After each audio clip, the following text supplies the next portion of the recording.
विद्यार्थियों, हमने पीछे 3.1 के टोटल क्वेश्चन कर लिए थे। उसी कड़ी में आगे देखिए 3.2 के क्वेश्चनों के बारे में हम बात कर रहे हैं। तो देखिए उससे पहले हमें कुछ गुणधर्मों के बारे में डिटेल से अध्ययन करेंगे ताकि वो क्वेश्चन आपके अच्छे से कंप्लीट हो जाए। तो देखिए अव्युत्तर संक्रिय ऑपरेशंस ऑफ मैट्रिक्स, योग, एडिशन। हमारे पास कोई भी दो मैट्रिक्स होती है तो उस दोनों मैट्रिक्स को जोड़ा कैसे जाता है इसके बारे में हम पहले अध्ययन कर रहे हैं। कोई भी दो मैट्रिक्स है, यदि उसको जोड़ना है अपने को तो दोनों का पहले क्या होना चाहिए, ऑर्डर सेम होना चाहिए। जैसे ये कोई मैट्रिक्स है अपने पास, ये m इंटू n ऑर्डर की है तो दूसरी मैट्रिक्स भी m इंटू n ऑर्डर की होनी चाहिए, तभी दो मैट्रिक्स को आपस में हम जोड़ सकते हैं। तो इसलिए हमने अभी हमारे पास ये मैट्रिक्स है, यदि इस दोनों को जोड़ना है तो हम a प्लस बी बराबर ये जो मान था वो लिख दिया और दूसरा जो मान है वो भी हमने यहाँ पर लिख दिया गया। ये भी m इंटू n ऑर्डर की है तो दोनों को आपस में जोड़ के रूप में किस प्रकार से लिख सकते हैं, aij plus bij m into n। तो ये दो मैट्रिक्स होती है, इस प्रकार से हम इस दोनों को क्या कर सकते हैं, ऐड कर सकते हैं। अब इसके बारे में हम एग्जाम्पल की बात करते हैं, लेकिन आपने सबसे पहले अच्छे ढंग से देख लेना है कि इसमें पंक्तियों की संख्या m है और स्तंभों की संख्या n है। यहाँ पर भी पंक्तियों की संख्या m है और स्तंभों की संख्या कितनी है, n है। दोनों मैट्रिक्स का ऑर्डर सेम होना जरूरी होता है, तभी दोनों को हम क्या कर सकते हैं, ऐड कर सकते हैं, अन्यथा दो मैट्रिक्स को आपस में ऐड नहीं किया जा सकता है। अब देखिए इसके लिए एग्जाम्पल की बात करना चाहिए तो वो एग्जाम्पल किस प्रकार से होगा, कोई भी आप मैट्रिक्स एग्जाम्पल ले सकते हैं। यहाँ पे जैसे हमने ए को मैट्रिक्स यूज की, यहाँ पे किस क्रम की, जो भी क्रम है दोनों का ऑर्डर सेम होना चाहिए, 2 3 4 5 8 और 9। अब इस मैट्रिक्स का ऑर्डर क्या है, इसके अंदर टोटल 2 पंक्ति है और 3 स्तंभ है, तो इसके अंदर इस मैट्रिक्स का ऑर्डर क्या होगा, 2/3 होगा। अब देखिए कि जो दूसरी अन्य कोई मैट्रिक्स हम एग्जाम्पल के तौर पे बात करें यहाँ पे, तो वो क्या ले सकते हैं कि 1 2 3 6 7 और 8 कोई भी ले सकते हैं, आपको अच्छा लगे। ये भी किस क्रम की है, 2/3 क्रम की है, इसलिए हम दोनों मैट्रिक्स को आपस में क्या कर सकते हैं, ऐड कर सकते हैं। तो देखिए दोनों को हम ऐड करते हैं। यहाँ पे जब दोनों को जोड़ा जाएगा, दोनों को ऐड करेंगे तो तभी ऐड कर सकते हैं जब दोनों का क्रम सेम होना चाहिए।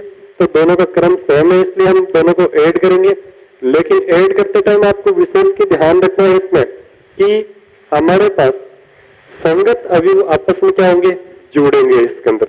जैसे पहली पंक्ति और पहले स्तंभ का अवयव है तो यहाँ पर भी पहली पंक्ति और पहले स्तंभ के अवयव के अंदर ही आपस में क्या करना है, इसको जोड़ना है। यहाँ पे ये पहली पंक्ति और दूसरे स्तंभ का अवयव है, यहाँ पर भी पहली पंक्ति और दूसरे स्तंभ के अवयव के अंदर क्या करेंगे, जोड़ेंगे इसे। तो दोनों को हम क्या करते हैं, इसी प्रकार सारे अवयव को आपस में जोड़ा जाएगा। 2 और 1 जोड़े कितना आ गया आपके पास, 3 3 और 2 जोड़े कितना आएगा, 5 4 और 3 जोड़े कितना आएगा, 7 और 5 और 6 जोड़ना तो कितना आएगा आपके पास, 11 8 और 7 जोड़े कितना आएगा आपके पास, 15 9 और 8 जोड़ोगे कितना आएगा, 17। तो ये अपने पास इस दो कोई भी मैट्रिक्स है उनको जोड़ा कैसे जाता है उसका एग्जाम्पल हो गया आपके पास, बहुत आसान है। आगे देखो नेक्स्ट सेकंड संक्रिया की बात करते हैं हम कि कोई भी दो मैट्रिक्स है उसकी व्यकलन कैसे करते हैं, घटाया कैसे जाता है। सेकंड गुणधर्म देखिए व्यकलन, बाकी बोलते हैं जिसे, या इंग्लिश में क्या बोलते हैं, सब्ट्रैक्शन। तो देखिए कोई भी दो मैट्रिक्स है उसको आपस में किस प्रकार से हम घटा सकते हैं इसके बारे में हम बात करें।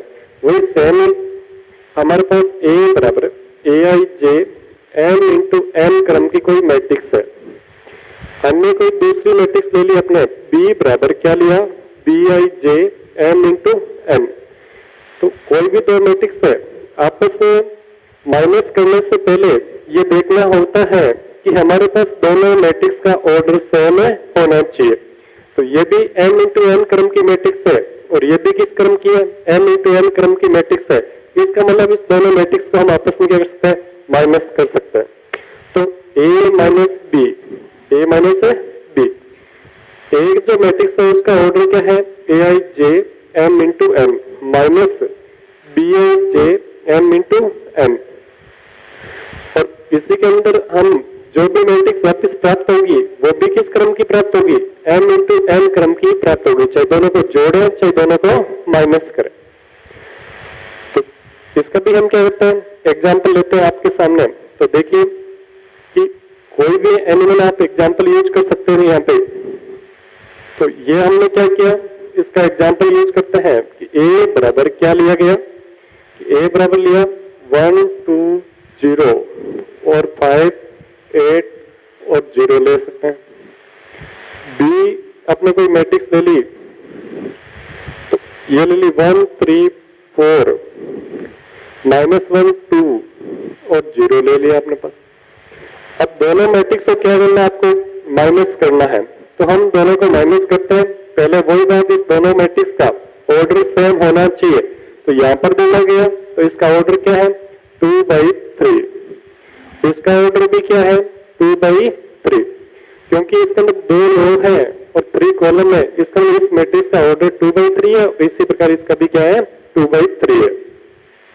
अब दोनों मैट्रिक्स को आपस में क्या करता है, माइनस करता है कि 1 2 0 5 8 0। इसको भी माइनस करेंगे तो 1 3 4 -1 2 0। अब दोनों को माइनस कर दिया आपने। इसके अंदर भी जब दोनों को माइनस करेंगे तो संगत अभी ही आपस में क्या होंगे, माइनस करने होंगे। कि 1 में से 1 को क्या करना है, आपको माइनस करना होगा, 2 में से 3 को माइनस करना होगा और 0 में से 4 को माइनस करना होगा आपको। 5 पे -1, देखिए यहाँ पे माइनस माइनस क्या आ जाएगा, +1 हो जाएगा। और यहाँ पे 8 माइनस क्या आएगा 2 आएगा आपके पास। और यहाँ पे क्या होगा 0 - 0 आप लिखो तो, नहीं तो सीधा भी माइनस कर सकते हो।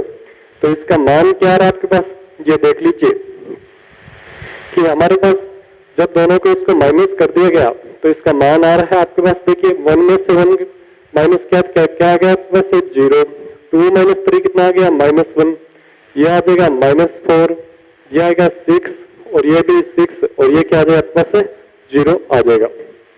अब देखिए थर्ड जो गुणनफल की बात कर रहे हैं अपने पास है, वो किसकी बात करेंगे, गुणन की। कोई भी दो मैट्रिक्स का गुणन कैसे किया जाता है।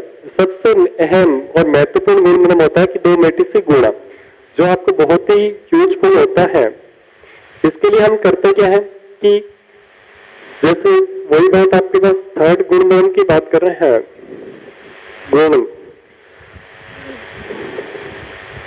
मल्टीप्लेक्शन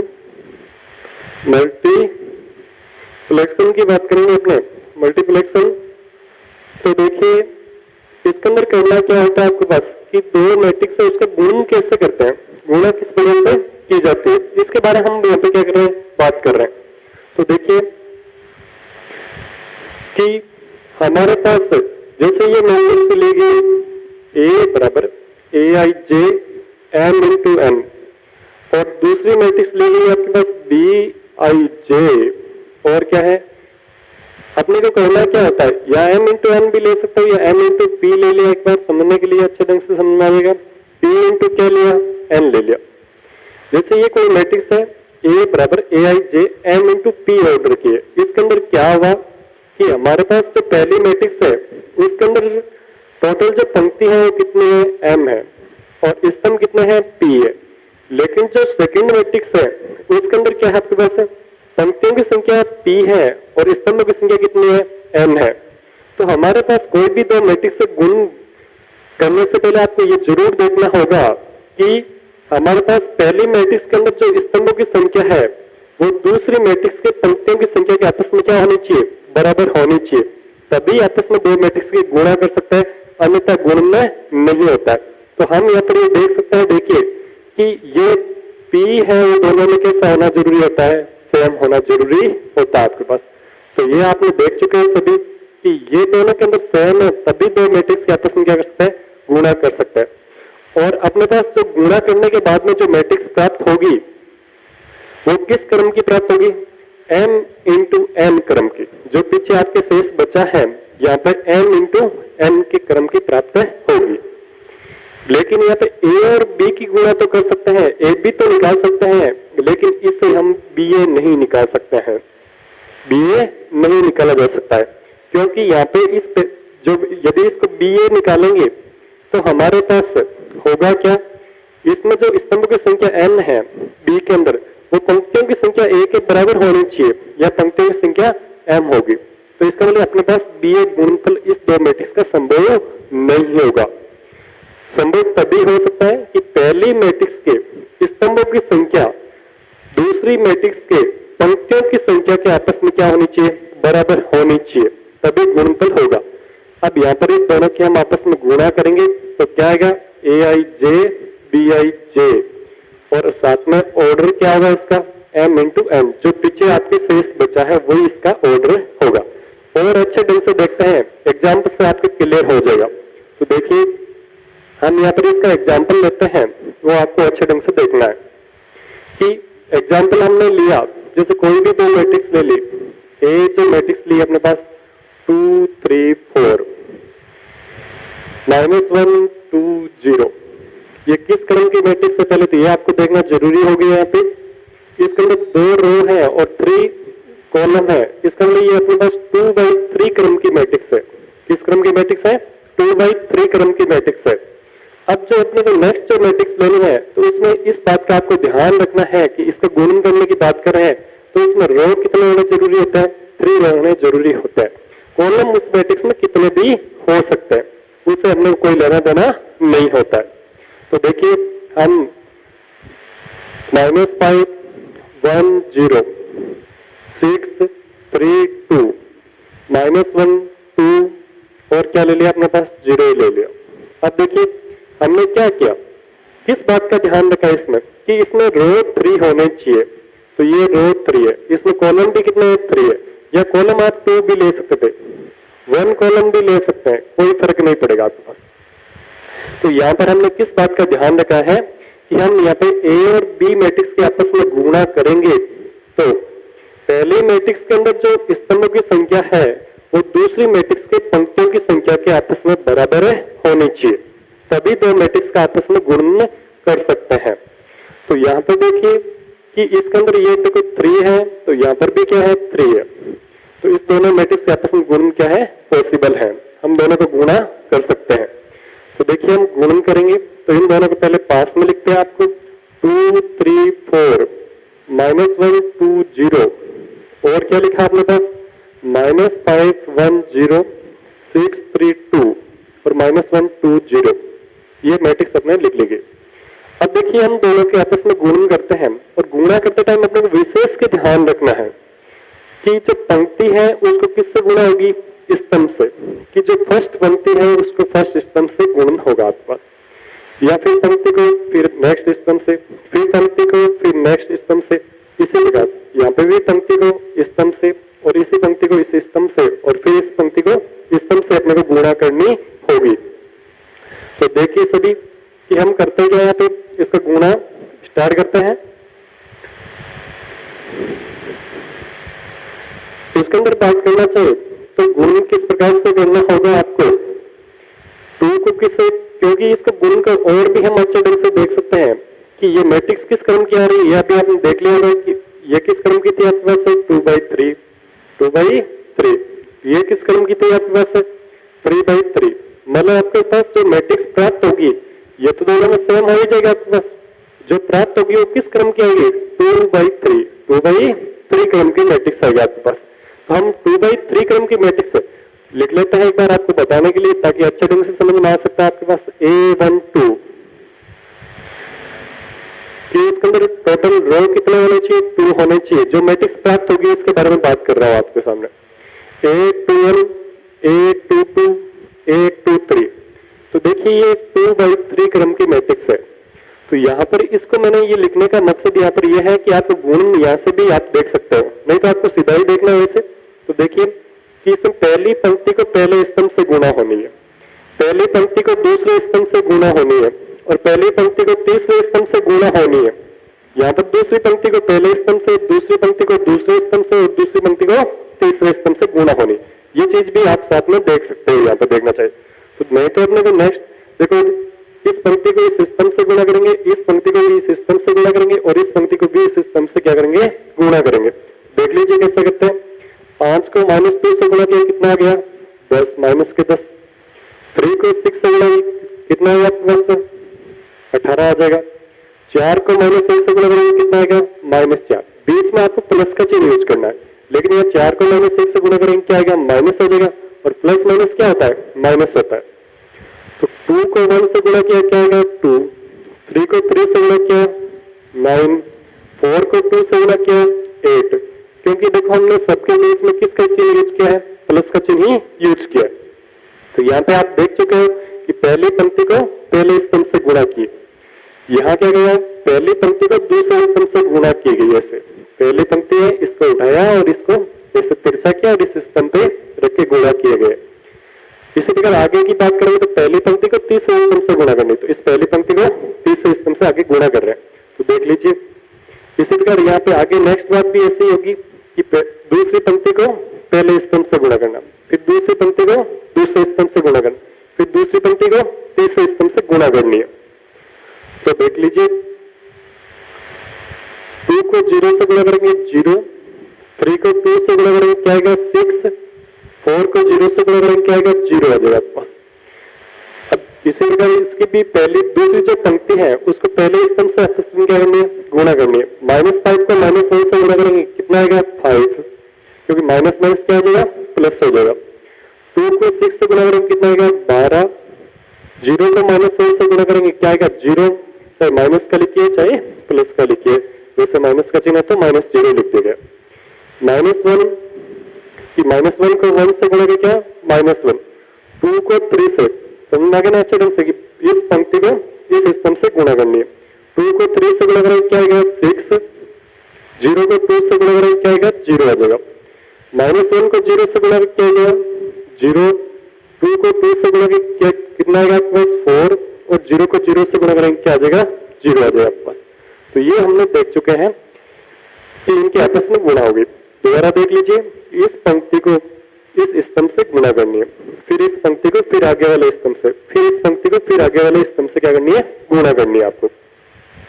फिर इस पंक्ति को वापस सेकंड पंक्ति लेंगे और पहले स्तंभ से गुणा कर दी, फिर सेकंड पंक्ति को दूसरे स्तंभ से गुणा की, फिर सेकंड पंक्ति को तीसरे स्तंभ से गुणा की। बहुत ही अच्छी बात है, इसको अच्छे ढंग से समझना और सबसे यूजफुल चीज यही होती है इसके अंदर। अब दोनों को हम क्या कर देते हैं ऐड कर देते हैं आपस में, जोड़ेंगे तो क्या आएगा देखो माइनस के 14 और 18 इसका क्या आएगा प्लस के 4 आ जाएंगे, 9 तो 11, 11 और 8 कितना हो जाएगा आपके पास 19 हो जाएंगे। ये कितना आ जाएगा 6, 12 और 5 कितना हो जाएगा 17, ये कितना आएंगे 5 आ जाएगा और ये कितना आ जाएगा 4। तो यहाँ पे देखा आपने 2/3 क्रम की मैट्रिक्स प्राप्त होगी। तो ये तो आप पहले ही देख सकते हो किस क्रम की मैट्रिक्स प्राप्त हो रही है। यह बात आपको अच्छे ढंग से समझ में आ गई होगी। अब देखिए कि नेक्स्ट जो बात कर रहे हैं अदिश गुण, जो फोर्थ बात करेंगे हम क्या पे अदिश गुण, कि अदिश गुण क्या होता है उसके बारे में हम बात कर रहे हैं। स्केलर मल्टीप्लेक्सिंग, स्केलर मल्टीप्लेक्सिंग क्या होगा अदिश गुण। देखो ये कोई जो अपने सदिश और अदिश पढ़ते हैं वो गुण नहीं है। अदिश का मतलब होगा यहाँ पर किसी मैट्रिक्स को किसी संख्या से क्या कर देना गुणा कर देना। जैसे हमने यहाँ पे बात करें a बराबर aij, ये कोई m इंटू n क्रम की मैट्रिक्स है, इसको किसी अवयव से गुणा कर दी। मान लो हमने ये k है, ये अदिश संख्या, अदिश का मतलब क्या हो गया संख्या ले ली है, इसको यदि मैट्रिक्स से गुणा करवाएंगे तो वो किस प्रकार से गुणा यहाँ पर होगी उसके बारे में हम यहाँ पर बात कर रहे हैं। तो ये जो गुणा होगी वो मैट्रिक्स के प्रत्येक एलिमेंट से इसकी गुणा होगी आपके पास। तो अभी देखो हम एग्जाम्पल के तौर पर देख सकते हैं, वही m इंटू n क्रम की मैट्रिक्स आएगी, क्रम में किसी प्रकार का चेंज नहीं होगा, ओनली फॉर सभी अवयवों को किसी संख्या से जो जिससे भी हम यहाँ पर गुणा करवा रहे हैं उससे क्या हो जाएगी आपके गुणा हो जाएगी, तो के ए आई जे एम इंटू क्या आ जाएगा, एन आ जाएगा आपके पास। अब देखो हम इसी का एग्जाम्पल देख लेते हैं आपके सामने कि ये कोई मैट्रिक्स ली गई 2/2 क्रम की ले लेते हैं हमने, ये मैट्रिक्स ले लिया अपने पास जो 2/2 क्रम के, इसको हम किसी संख्या से गुणा करवा दिया। यहाँ पे k का मान क्या ले लिया आपने, मान लो 6 ले लिया आपको समझने के लिए, कुछ भी ले सकते हो, कोई भी संख्या हो सकती है। इस 6 को a से क्या करवानी है, गुणा करवानी है हम, तो हम देखो इसकी गुणा करते हैं। 6 को 2 से गुणा करें कितना आएगा 12, 6 को -3 से गुणा करें कितना आएगा -18, और 6 को 4 से गुणा करें कितना आएगा 24, और 6 को 5 से गुणा करें कितना आ जाएगा 30। तो आपने क्या देखा कि 6 को हमने जो गुणा करवाई है तो वो मैट्रिक्स के प्रत्येक एलिमेंट्स के साथ क्या हुई है, गुणा हुई है। इसी को हम मैट्रिक्स के अंदर कौन सा गुण बोलते हैं, अदिश गुण बोलते हैं। हमने पहले ही कह दिया गया है कि यहाँ अदिश और सदिश जो हम अलग से पढ़ते हैं वो अदिश और सदिश की कोई बात नहीं चल रही है यहाँ पे। तो देखिए अब हम बात करते हैं 3.2 के क्वेश्चनों के बारे में बात करेंगे। देखिए उसमें और अच्छे ढंग से यदि गुणा कम समझ में आई है तो वहां पे गुण के क्वेश्चन चलेंगे, वहां और अच्छे ढंग से क्लियर हो जाएंगे आपके पास। देखिए इसका जो 3.2 का फर्स्ट क्वेश्चन है उसके बारे में हम बात कर रहे हैं कि ए कोई मैट्रिक्स दे रखी है आपको, बी कोई अन्य मैट्रिक्स दे रखी है आपको। इस दोनों मैट्रिक्स को एक बार क्या करना है, प्लस करना है, और एक बार इस मैट्रिक्स दोनों को क्या करना है, आपको माइनस करना होगा। तो देखिए हम इसको प्लस और माइनस से करते हैं, जो अभी आपने सिखाई है अच्छे ढंग से। तो देखिए a प्लस बी दोनों को हम ऐड करते हैं आपस में। तो ऐड करने के अंदर मैंने अभी आपको बताया था पीछे कि इसका जो सॉल्यूशन है उसके बारे में हम बात कर रहे हैं। दोनों को संगत अंगों को आपस में क्या कर देना है, जोड़ देना है। तो -3 और +3 जोड़ेंगे कितना आ जाएगा 0, 5 और 2 जोड़ेंगे कितना आएगा 7, 1 और -2 जोड़ेंगे कितना आएगा माइनस का 1 आ जाएगा, 1 और -1 जोड़ेंगे कितना आएगा 0 आ जाएगा, -4 और +4 जोड़ेंगे कितना आएगा 0 आएगा, 7 और -2 इन दोनों को जोड़ेंगे कितना आएगा 5 आ जाएगा आपके पास। तो ये अपने पास क्या आ गया, a प्लस b आ गया इसका। आगे हमें क्या देखना है, इसका a माइनस b कि दोनों को माइनस करना है आपको। माइनस करते टाइम देखिए इसका जो माइनस आ रहा है वो -3 और ये भी क्या है आपके पास है -3 कि बीच में जिन किसका यूज करना है, आपको माइनस का यूज करना है। 2 -5, 2 -5, 1 और माइनस में क्या हो जाएगा +2 हो जाएगा। आगे देखिए 1 और माइनस में क्या हो जाएगा +1 हो जाएगा, -4 और क्या है आपके पास है -4 आ जाएगा, और 7 और क्या होगा +2 हो जाएगा। तो हमने क्या देखा यहाँ पे कि -3 बाद में ये आ जाएगा -3, 2 और ये हो जाएगा -5, 1 माइनस में क्या हो जाएगा +2 हो जाएगा, 1 और माइनस में क्या हो जाएगा +1 हो जाएगा, -4 और -4 आ जाएगा, और 7 प्लस क्या आएगा 2 आ जाएगा। अब दोनों को हम माइनस किया तो इसकी वैल्यू क्या आ गई, क्या माना है देखो -3 और -3 क्या आएगा -6, 2 - 5 क्या आएगा -3, 1 + 2 क्या आ गया 3, 1 + 1 क्या आ रहा है 2, -4 और -4 क्या आएगा -8 आ जाएगा, 7 + 2 क्या आ रहा है 9 हो जाएगा। तो ये अपने पास क्या गया a माइनस बी। नेक्स्ट जो क्वेश्चन है वो नेक्स्ट वीडियो के अंदर देखेंगे।